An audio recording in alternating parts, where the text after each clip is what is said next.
Well, Hills Bells, I guess it's time to go. It is 6:36 on Wall Street. That's about 3 hours before trading. We got a busy week. So it's time to get our global macro on. Let's do some fundies. Let's look at see how the market is shaping up this morning. We have lots of news, in particular CPI in the United States, and then the Fed meeting in the United States, and I think there's a Bank of England meeting on Thursday. And if that's happening, the ECB will probably want to do something too. So anyways, busy week, and it's good to have a process that automates everything, pulls it in, and allows you to see the changes. That's one of the things that we're going to do today, because we have a new commitment of traders report that we can go in and look at the change in stock based on the new flow of capital into one asset into another. And then, of course, Wednesday, the big thing that we're looking at is how this will change. I'll do that in a different color. How this will change. Because this is our forward guidance of what the Fed will do 18 months in advance. Huh. Wait, what? Predict the future 18 months in advance? No. QuantBox doesn't predict the future. This is what the Fed has told us in their summary of economic projections. They tell you the future. Most people miss that. They have no idea, so they want to guess, and they want to speculate and guess. Well, we actually know it factually and display it graphically. Very cool. So anyways, that's what we're going to do. If you're watching this on YouTube, it's many hours delayed, so you're already behind the curve. Half the time I forget to upload it. I'm too busy. So why don't you just join us live? Yeah, QuantBox.co. Take the $8 trial. That being said, let me remind you that trading is risky. It's not appropriate for everyone. Your past performance, good or bad, is not necessarily indicative of future results. Please stay small, stay humble, focus on the long term. Never risk money you cannot afford to lose. Oh, and as a reminder for those that are in my Council of Investment Advisors, we are meeting all day Wednesday. Yeah. All day. What are we going to talk about all day? Making money. Cool. So I can't wait to see you then. Lots of work is being done in preparation.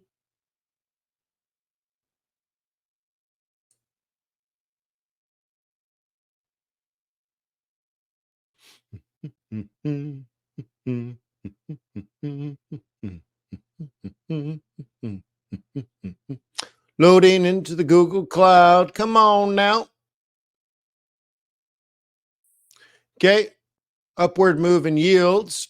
Remember, we were closer to 4.1. Now we're back to 4.25. So a little hesitation as we get closer to the 4.0. Okay. Now, of course, oil's down. It says 1%, but it was what 67? Okay. Well, that can get interesting for future levels of inflation. Gold back down to 2K. Bitcoin down quite a bit this morning, which is good. I'm trying to time something. And so down right now is good for me. And well, euro dollar not really doing much. Now, you can see not all stock markets are behaving the same right now. Okay. The Japanese stock market has dropped very significantly. Can you see the area that I'm looking? Let me highlight it. Okay. That drop right there, that's the Japanese stock market. Something's going on. Definitely an opportunity for foreigners to take profit on a stock market that has done extraordinarily well. You can see with just a glance, it's done by far the best. And all of a sudden, it's the only one with massive profit taking. We had a yen move last week. There's rumors that maybe the Bank of Japan raises interest rates. That will strengthen their currency. But I think even more important than that is if the Fed is expected to cut a couple of times and the Bank of Japan is going to raise, then the spread narrows. Well, all the other central banks are expected to either cut or not cut. No one's expected to raise interest rates. And so, you see that differential changes the most, and that'll force people out of the carry trade. So there's quite a few different dynamics going on there, but with QuantBox, you can see it in 2 seconds. Boom, there it is. Cool, something's going on in Japan.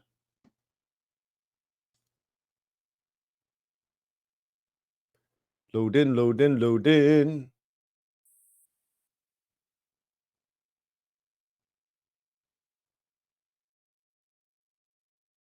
It's not loaded. We have upgrades going on in the background, by the way. Hint, hint, nudge, nudge. There we go. And the only thing that's changed is the weekly tick from 0 to 1. Okay, nothing.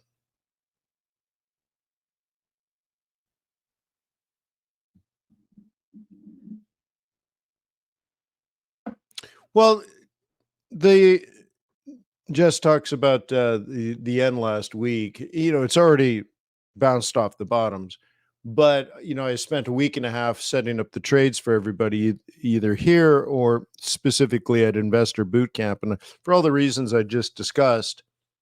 And the one example trade I took dropped 1,000 pips last week.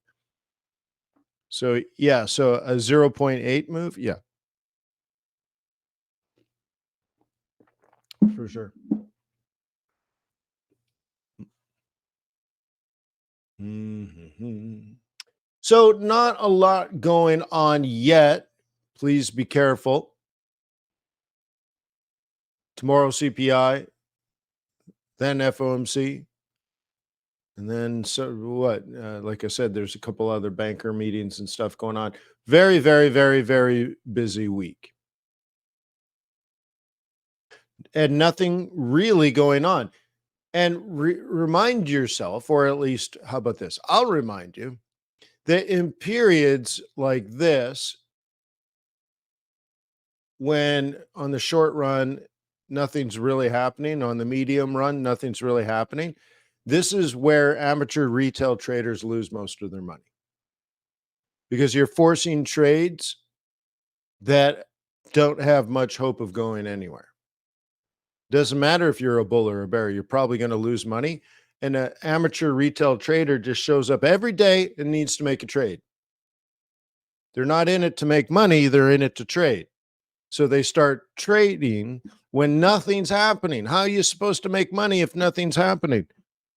Maybe you'll move the market? Huh?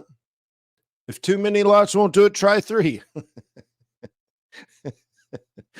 Like, aren't you supposed to be trading with the smart money? Well, the smart money took profit 2 weeks ago. The smart money's on vacation. Mama, what's vacation? Yeah, it's when you make a lot of money being smart and then you go lay on a beach while everyone else works. Yeah. So anyways, yeah. Bitcoin down, cool. Yeah, and fingers crossed. I'm making some moves on Bitcoin today. Um and that just throws everything out, but down 3% is quite a big day. Let's get rid of the crypto. Now what's going on? Oil down again. Okay. We'll take a look at that to see if we have lower lows. Remember, though, it's only Monday. The US markets haven't opened yet. The international markets are. So it's going to be more of a Brent issue for now. But we can we can look at that if you want. And what? This is down more than everybody else. Anything else? Japanese stock market actually trying to recover. Remember, I showed earlier that it had the biggest drop. Now it's trying to get back. Part of the issue is I said there's rumors that the Bank of Japan raises interest rates, jacks them up, way up to zero. But they're only rumors. And the funny thing about rumors is they often just disappear. And so, yeah, they sold off huge. Like I said, the yen pairs dropped 1,000 pips per pair. Pound yen, I shorted pound yen, made 1,000 pips. That's a lot of pips in a couple of days. And so then other people wake up and say, well, that's just too low. And they buy that back for the long term. And so now you're seeing something similar where the Japanese stock market dropped a ton. And then somebody said, yeah, if the Bank of Japan jacks up interest rates all the way to zero, that's still pretty good. That's still pretty cheap, that money. But whatever. I think it's just year-end volatility. The yen pairs are supposed to be going up this time of year. In fact, why don't we do that? No, let's do the COT and then we'll do yen seasonality. Let's do the COT. Let's check this 85.2. No, it's not quite right again. All right. I'll have to let them know. This is off slightly, not dramatically, but for some reason this isn't connecting to that. But that's not my prime concern anyways. And so I'll get this fixed after the upgrades are done. And looks like people are getting out of their Dow shorts, huh? Wow. Only an increase, 18% increase in pushing the Dow up. So now we're 50-50 on the Dow.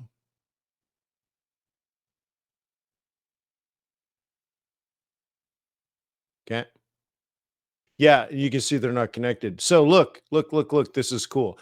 All right. So I'm actually glad that this isn't working up here. See? The obstacle is the way. This is really good because now we can see the Dow used to be 32% long and now it's 50% long. You see, it's become more bullish over time.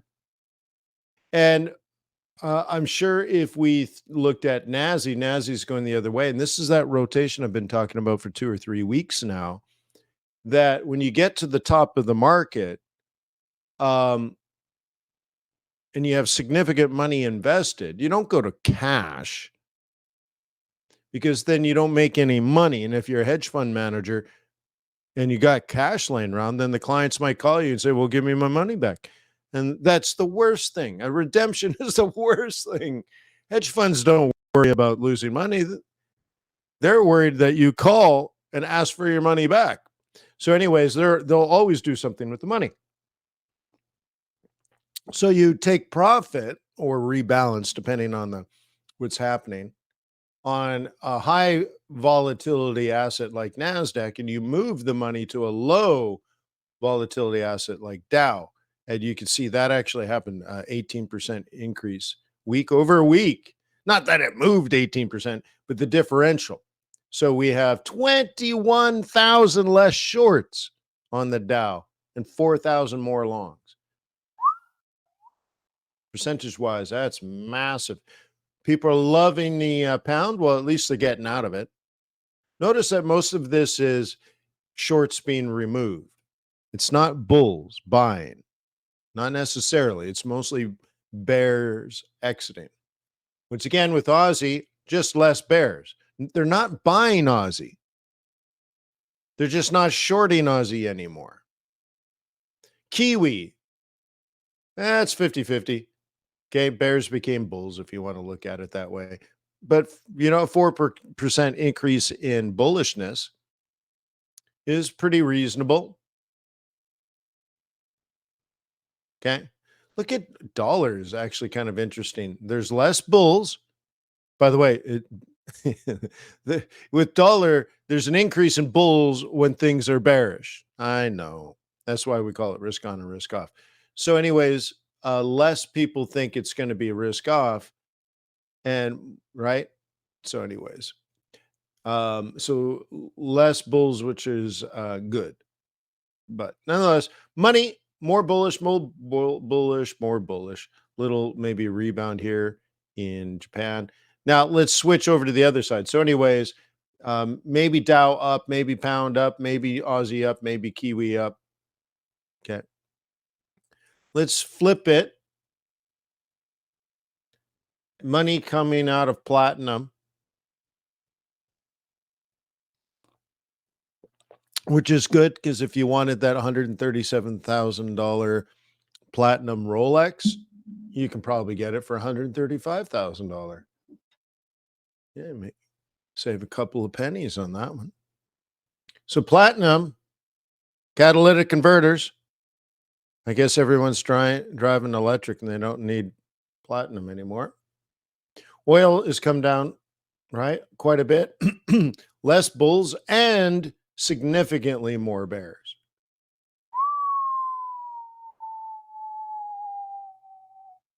Wowzer. Yeah.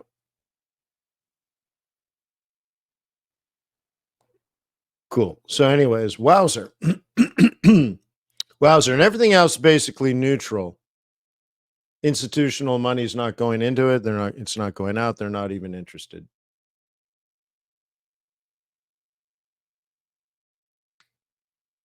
Okay. Oil at one point was heavily long.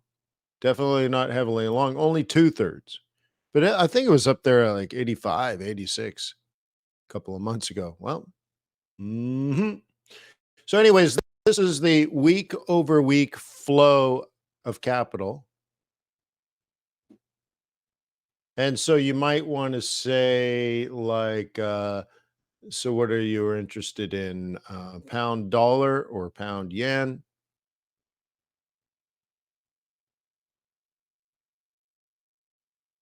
Right.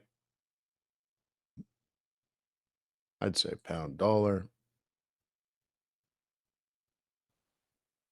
Guess we can go Kiwi dollar. It's very similar. Okay. You can see there's an uptick. The green line is the first asset. First asset is Kiwi. The market was neutral for a long time, then very bearish, then back to neutral, then very bearish again.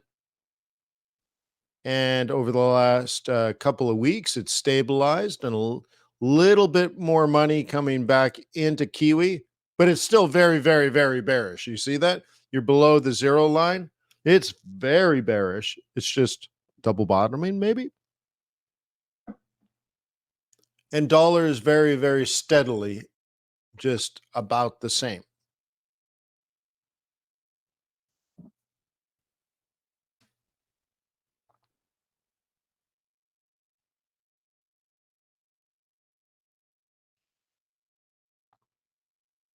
Okay. And so what these bars are telling you is yes, price has risen. Okay. The red line is the Kiwi dollar, its price. And the gray bars are telling you should be bearish, that it's still actually bearish. It may be going up, but it's still technically bearish. Cool tools, right? Let's do some seasonality. And I blurted something about the yen. So let's let's do a Kiwi yen now. I'll just randomly grab a yen. The gray line is this year. What do you think? A little bit of volatility? Confusing, huh? Look what the year normally looks like. Okay, September, October, November, December should be up. Just nice and smooth. Nice and smooth. And yet this asset's been all over the place. Well, Kiwi has not been consistently strong. We've been waiting for Chinese stimulus packages, and then it happens, then it doesn't happen. And okay. We could take a look at this is pound yen typically. And typically it goes up September, October, November, some profit taking in December, but then recently has gone up a while, gone up maybe another month over the last 5 years. Over 20 years, there's a bit of a dip between January and March.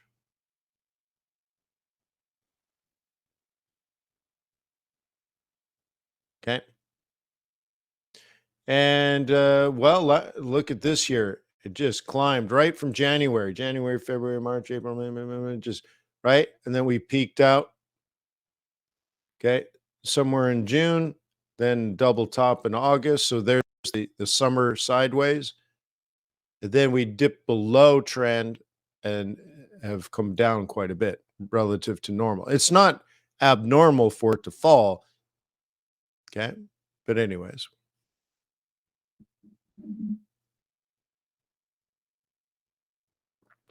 below trend. Take a look at maybe euro. Is it going to be here? Where's my euro?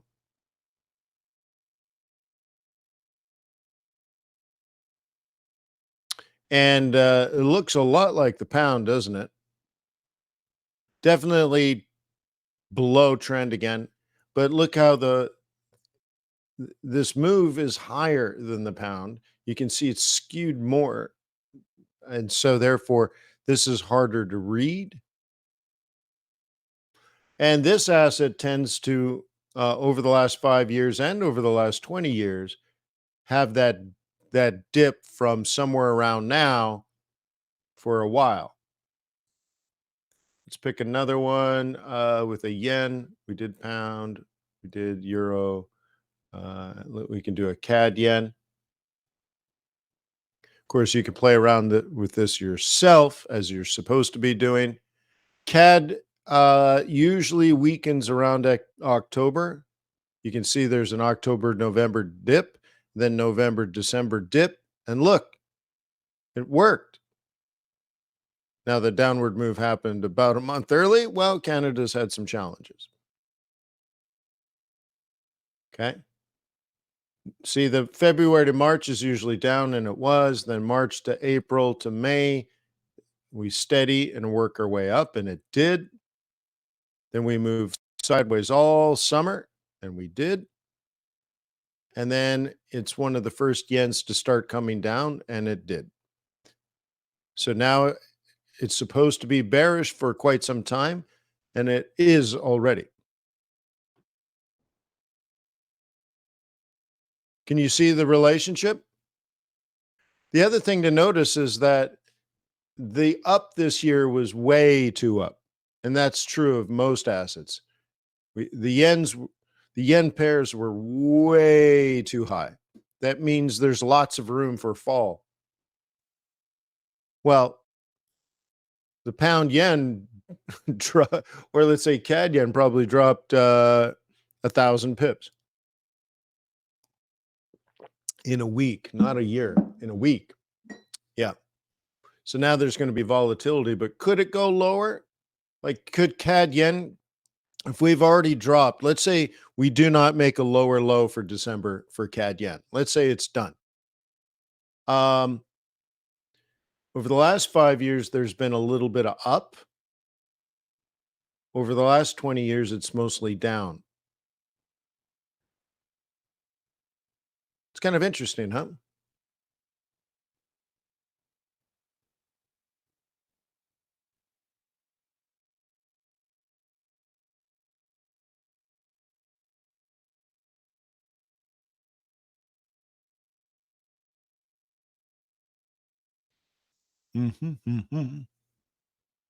Oh, I see. Sorry, I missed that, Jess. You're saying the central banking tool projects.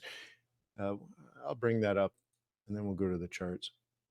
You're saying if we go to the forecasting tool for the Bank of Japan, loading, loading, loading, loading. Yeah. Yeah. Mm, mm, mm, mm, mm. Yeah.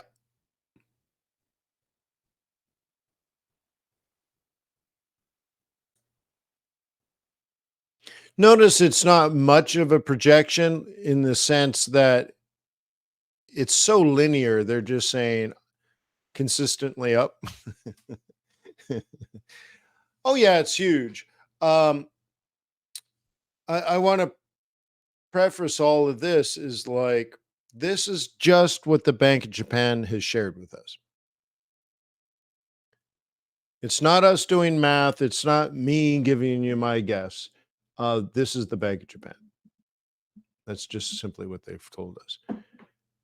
And so what QuantBox has been saying for a while is get ready for the yen to be the strongest currency pair on the planet. And I was just talking like, could CAD yen have a bad 3 months? Yeah. So you get like yen getting strong, and then you pull out CAD. What is Canada telling us? Okay, they'll likely be cutting. Now, Kiwi we've had on the radar for a year on QuantBox. They were the most dovish in their future projections. Again, all of these are central banks' future projections based on their own analysis. Their own staffers are giving us this data because they work for us, because QuantBox is that powerful.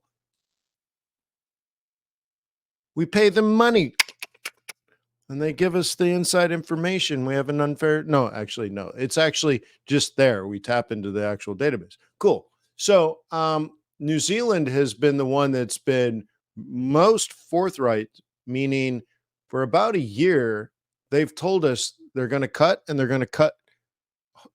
They're going to cut sooner and they're going to cut faster than everybody else. Well, in the last 6 months, a lot has changed where suddenly, you know, the Bank of England, the Fed, the Bank of Canada, they're expected to cut interest rates now. They weren't saying that a while ago, and now it's getting priced in. And Japan has gone from zero to maybe raising. So then you put these differentials together.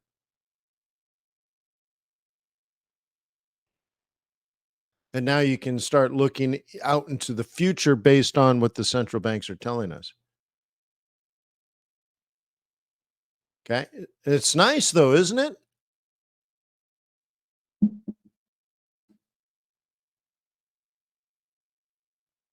Yeah, it's nice to know because this is this time, like, look, all of us can get month over month CPI from somewhere, right? But when you look at this, this is the hard information that most people miss. They're not reading the reports, putting them down into tables, and then doing, comparative analysis of future staffer projections. QuantBox does. And like this in of itself is worth the price of admission because now you can literally see what the Reserve Bank of New Zealand is telling us, and you can see the change, right? Negative interest rates, and then whoop, that might change. Okay. And I've been preparing everyone, get ready, get ready, get ready, get ready, get ready. And boom, then it happened. Okay. No, I'm not interested, Jessica, but thank you.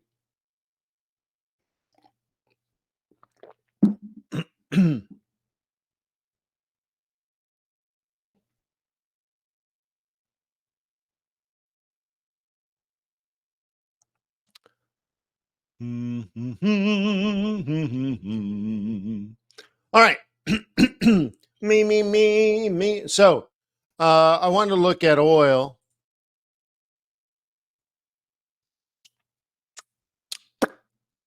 Bum, bum, bum, bum, bum, bum, bum. And this is an opportunity for bulls. If you're going to be a bull, if you got a problem, I'll solve it. Check out my hook. Well, my DJ revolves it. All right. Not the best pattern in the world, but what do you guys think about that? Maybe.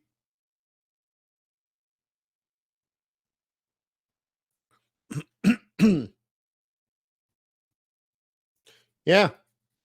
See, the thing with oil, and no one seems to be talking about it, but in the back of my brain, there's a tick with Lyme disease, and it's telling me that oil is going to be the biggest news next year.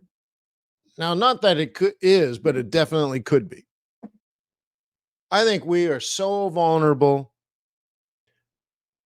to something going wrong in the energy complex. I don't know what it is, and that's the whole point. And so maybe I'm afraid of nothing, but I'm afraid of the outcome is if it actually happened.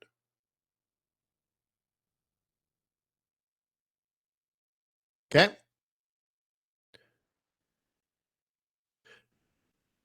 Well, it's not a production issue, Jessica. It's a supply issue, meaning storage. So the United States has never produced this much oil before. As Jessica points out, we've had a series of declines in the actual number of rigs.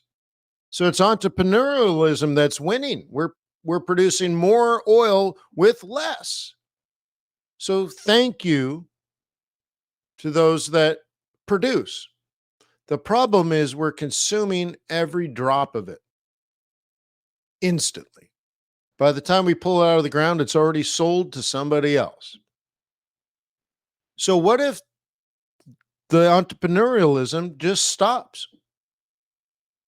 What if the rig count keeps falling because it's too expensive, or you can't find workers, or you can't find the parts, you can't find insurance, you can't find the investors, there's too much regulation, it takes too long, whatever. But even all of that's slow. What if a hurricane just blows in and wipes out 10% of the infrastructure? We're screwed. That's it. There's no plan B for that. Okay. There's a massive hack attack and they shut down all the refineries. We're screwed. Something goes wrong in the Middle East. We're screwed. I mean, like, that's the part that bothers me. Like, there is no plan B. You're out there. I imagine it's like you've decided to cross the Pacific Ocean on a homemade raft. Not the Pacific, sorry. The Pacific. You're going to cross the Pacific. By the way, that's 5,000 miles if you leave Ecuador. Of course, I'm talking about Thor Heyerdahl. He crossed 5,000 miles of open sea on a raft they made by hand with rope and wood. So what happens if you get 4,000 miles out to sea? Something goes wrong. There is no plan B. Your fish food, right? Yeah, tighten the ropes, which isn't impossible, by the way. When you're at sea, you can't, because all the logs are actually moving. So you loosen the rope and you're dead. You'll never tighten it again. So, anyways, there is no plan B.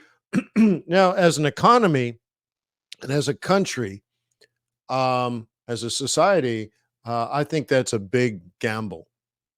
And so I'm just worried that suddenly, if oil does go back to 100 because something does go wrong, I'm not even talking about 150, the all-time high. I'm not talking about 200. I'm not talking about 300. I'm just like, look, if we go back from 70 to 100, inflation comes back. What's the Fed going to do about that? not cut interest rates. But the funny thing is, they can't impact the price of oil. The only thing they could do to get the price of oil down is cause a recession. That would do it. Does anyone want that? So all of a sudden, I'm like, I only see risk. And therefore, the opportunity for us is to hedge by buying the risk. Now, you don't do it blindly, although some investors might, but you could say, okay, the one reason this is coming down is the what was it? The World Bank today over the weekend. They said GDP, global GDP is what, 2.7? Is that right? Does anyone have that number? I think that's right. So the World Bank dropped GDP, and you could say, well, therefore, there's less demand for energy. Okay, cool. That makes sense. That's logical. I'm all in on that. I'm all for it, I should say, not all in. I'm all for it. But the other trade is is this trade. The irregardless of demand, irregardless of production, the supply, which is different. The supply of this stuff is at zero.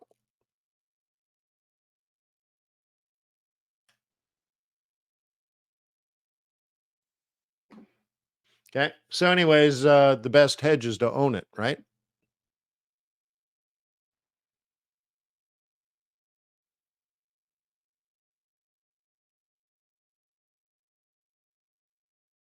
Right.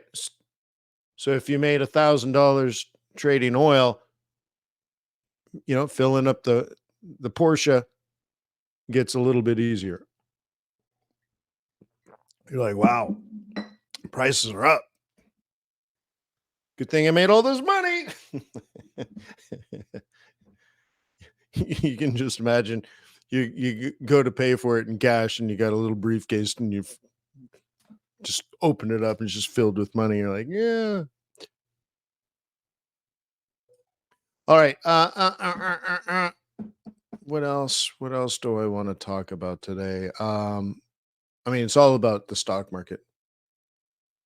The first bets have only to do with, so today's bets I think have only to do with the narrative of up. It's either up or not up. But we've had enough technical purchases at support that I think it's either going to go up today or that's that. Tomorrow, the bet's going to be CPI tells us what the Fed's going to do on Wednesday. Different bet. Okay. And I think, and this is a hard one, this is sort of the qualitative. This is something that I can't prove. Before, we had a situation where bad news was good news because it pointed to the policies that the Fed have enacted were adequate and we got inflation down. So now maybe CPI comes out and good news is good news. That now it's like, not only is the Fed done, but we're going to avert a recession. So now good news is good news again. Where before, like a high CPI number would be bad. Oh my God, the Fed's got to jack up one more time. I don't think that exists anymore.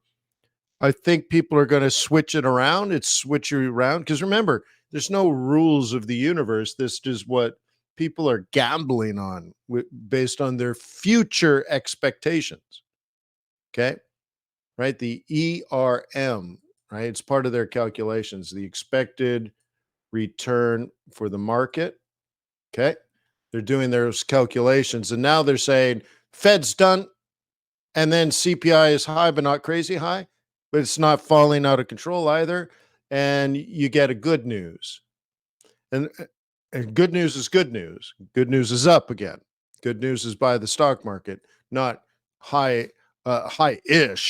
I mean, you don't want a high CPI, but let's say not Not disinflationary anymore, but stable. Okay. Because people are still buying $1,000 iPhones and paying $12 a month for 290 years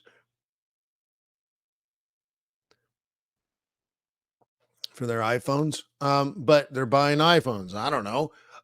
So I would watch for that kind of flip in the narrative of good news is good news versus good news is bad news. So CPI might be the big gamble of whatever happens in CPI will tell you what the FOMC is going to do on Wednesday. And then by the time the FOMC comes out, what'll probably happen is probably nothing.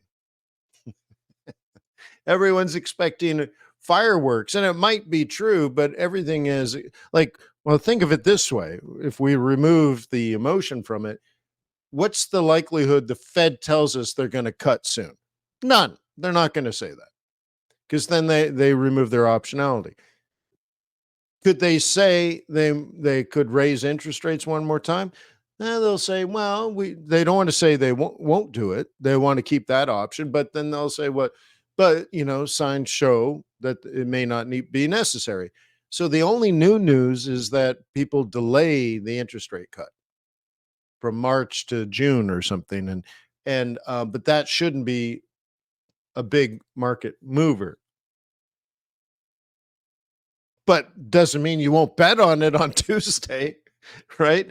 Like there's almost three personalities, I think. The smart money, honestly, I think are done. They're done. They've already planned out next year. They're not doing any of this nonsense. Most of this, I think, are the hedge funds that were poor actors and poor performers earlier in the year. So guess what's happening now? They're poor actors and poor performers now. And they're going to degenerately gamble their client money, try to hit their targets by year end. And my guess is their targets for the S&P 500 are up. And but so you'll have this, right? If I were to guess, and this is now just me guessing out of experience, if if we get something like that, it's going to be hot and fast because it'll have, let's say, 50% less volume because all the smart money's done. They're locked in and they have orders way below. If there's going to be a recession, they'll buy low and all that kind of stuff. And then we got to be careful of a quick fall once they all grab their profits, okay, and leave. So got to be careful. Now it's retail and degenerate gamblers. Smart money's already done.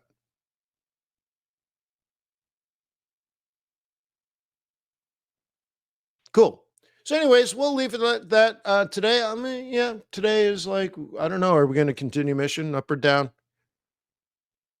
Tomorrow, CPI, then FOMC. And then after that, I can't even think that far. I can't think that far. Because there's almost a gap. I'm thinking first quarter already. I'm first quarter and first half. So this gap between post FOMC and the end of the year, to me, that's usually harvest. There's no trade there except profit. Take your profit, go spend time with your family. Okay. Awesome. Peace on earth. May the pips be with you. May your profits be above average. See ya.